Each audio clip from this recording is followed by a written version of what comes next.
फातिमा की रानी माँ, प्रभु यीशु की माँ, आसरा तू ही है माँ।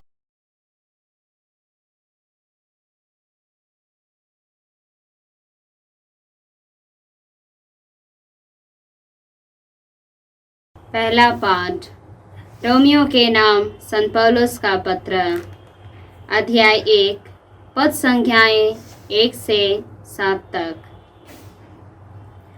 यह पत्र यीशु मसीह के सेवक पौलुस की ओर से है, जो ईश्वर के द्वारा प्रेरित चुना गया और उसके सुसमाचार के प्रचार के लिए नियुक्त किया गया है।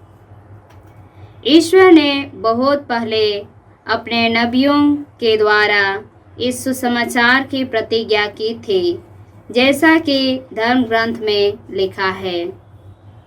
यह सुसमाचार ईश्वर के पुत्र हमारे प्रभु यीशु मसीह के विषय में है। वह मनुष्य के रूप में दाऊद के वंश में उत्पन्न हुए और मृतकों में से जी उठने के कारण पवित्र आत्मा के द्वारा सामर्थ्य के साथ ईश्वर के पुत्र प्रमाणित हुए। उनसे मुझे प्रेरित बनने का वरदान मिला है, जिससे मैं उनके नाम पर गैर यहूदियों में प्रचार करूं और वे लोग विश्वास की अधीनता स्वीकार करें। उनमें से आप लोग भी हैं जो यीशु मसीह के समुदाय के लिए चुने गए हैं। मैं उन सबों के नाम पर यह पत्र लिख रहा हूँ, जो रोम में ईश्वर के कृपा पात्र और उसकी प्रजा के सदस्य हैं। हमारा पिता ईश्वर और प्रभु यीशु मसीह आप लोगों को अनुग्रह तथा शांति प्रदान करे। यह प्रभु की वाणी है। ईश्वर को धन्यवाद। भजन अनुवाक्य। प्रभु ने राष्ट्रों को अपना न्याय दिखाया है। प्रभु ने राष्ट्रों को अपना न्याय दिखाया है। प्रभु के आदर में नया गीत गाओ, क्योंकि उसने अपूर्व कार्य किए हैं। उसके दाहिने हाथ और उसकी पवित्र भुजा ने हमारा उद्धार किया है। अनुवाक्य। प्रभु ने राष्ट्रों को अपना न्याय दिखाया है। प्रभु ने राष्ट्रों को अपना न्याय दिखाया है। प्रभु ने अपने मुक्ति विधान प्रकट किया और सभी राष्ट्रों को अपना न्याय दिखाया है। उसने अपनी प्रतिज्ञा का ध्यान रखकर इस्राएल के घराने की सुध ली है। अनुवाक्य। प्रभु ने राष्ट्रों को अपना न्याय दिखाया है। प्रभु ने राष्ट्रों को अपना न्याय दिखाया है।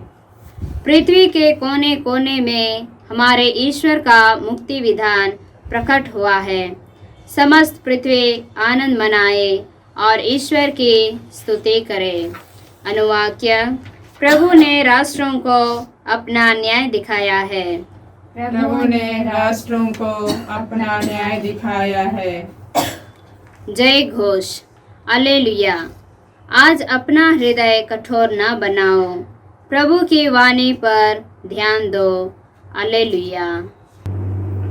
प्रभु आप लोगों के साथ तो हो और आपकी आत्मा के संत साथ। लूकस के अनुसार प्रभु यीशु ख्रिस्त का पवित्र सुसमाचार। हे प्रभु तेरी महिमा हो। अध्याय 11 पद संख्याएं 29 से 32। भीड़ की भीड़ उनके चारों ओर उमड़ रही थी और वह कहने लगे, यह एक विधर्मी पीढ़ी है। यह एक चिन्ह मांगती है, परंतु नबी योनस के चिन्ह को छोड़ इसे और कोई चिन्ह नहीं दिया जाएगा। जिस प्रकार योनस निनवे निवासियों के लिए एक चिन्ह बन गया था, उसी प्रकार मानव पुत्र भी इस पीढ़ी के लिए एक चिन्ह बन जाएगा। न्याय के दिन दक्षिण की रानी इस पीढ़ी के लोगों के साथ जी उठेगी और इन्हें दोषी ठहराएगी, क्योंकि वह सुलेमान की प्रज्ञा सुनने के लिए पृथ्वी के सीमांतों से आई थी। और देखो, यहाँ वह है जो सुलेमान से भी महान है। न्याय के दिन निनवे के लोग इस पीढ़ी के साथ जी उठेंगे, ऐसे दोषी ठहराएंगे, क्योंकि उन्होंने योनस का उपदेश सुनकर पश्चाताप किया था। और देखो, यहाँ वह है जो योनस से भी महान है। यह प्रभु का सुसमाचार है। हे क्रिस्त तेरी स्तुति हो। ख्रिस्त में प्यारे भाई और बहनों, प्रभु ने अपना मुक्ति विधान प्रकट किया है और सभी राष्ट्रों को अपना न्याय दिखाया है। उसने अपनी प्रतिज्ञा का ध्यान रखकर इस्राएल के घराने की सुध ली है।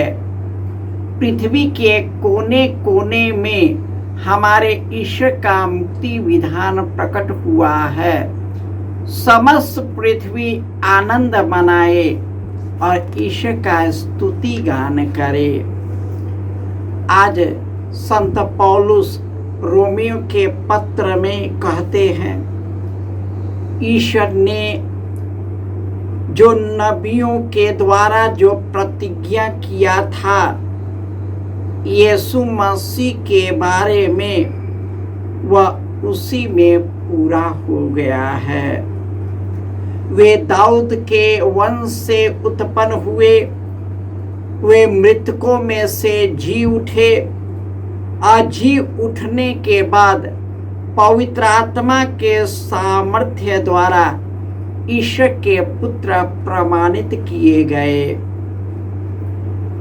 इस तरह उन्होंने अपने मीठे वचन, अपनी चंगाई के द्वारा, अपने चमत्कारों के द्वारा ईश्वर के राज्य को हमारे बीच लाया, पवित्र आत्मा को हमें प्रदान किया और हमें अपना संतान बनाया है। हम ईश्वर के पुत्र और पुत्रियां बनाया है। परंतु भीड़ के भीड़, फरीसी, शास्त्री, धर्म पंडित, महायाजक, शासक उनसे चिन्ह मांग रहे हैं। यीशु खुद उनके चिन्ह थे, लेकिन उनमें लोग विश्वास नहीं किया। और यीशु कहते हैं, जो तुम चिन्ह मांग रहे हो वह योनस के चिन्ह से भी महान है। जिस प्रकार नबी योनस निनवे के निवासियों के लिए चिन्ह बन गया, उसी प्रकार मानव पुत्र प्रभु यीशु इस पीढ़ी के लिए चिन्ह बन गया। जब न्याय के दिन आएगा तो दक्षिण की रानी, जिन्होंने सुलेमान की प्रज्ञा पर विश्वास किया, वह लोग जी उठेगा और इस पीढ़ी को वह खोटे सुनाएगा, उसे धिक्कारेगा कि तू ईश्वर को देखते हुए भी नहीं देखा, तेरे पास रहते हुए भी नहीं देखा, उनको सुनते हुए भी तुम नहीं सुन पाए।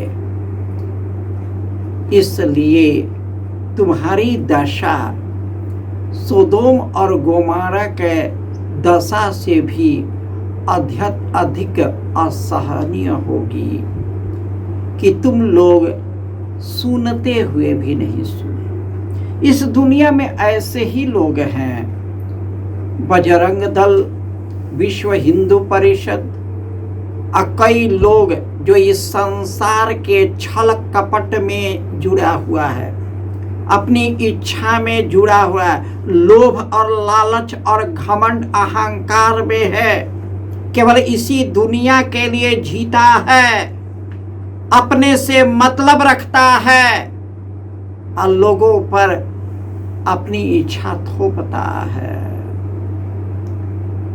वे तो प्रार्थना कर रहे हैं शांति से और तुम गुंडाई कर रहे हो, गुंडागर्दी कर रहे हो। ये सब नहीं चलेगा, ये सब नहीं चलेगा। तुम आज कर रहे हो लेकिन कल उजड़ जाओगे, कल तुम मिट्टी में मिल जाओगे। मरोगे तो तुम्हें जला दिया दे जाएगा, गाड़ेगा तो तुम मिट्टी बन जाओगे, तुम्हारी कोई ताकत नहीं रहेगा।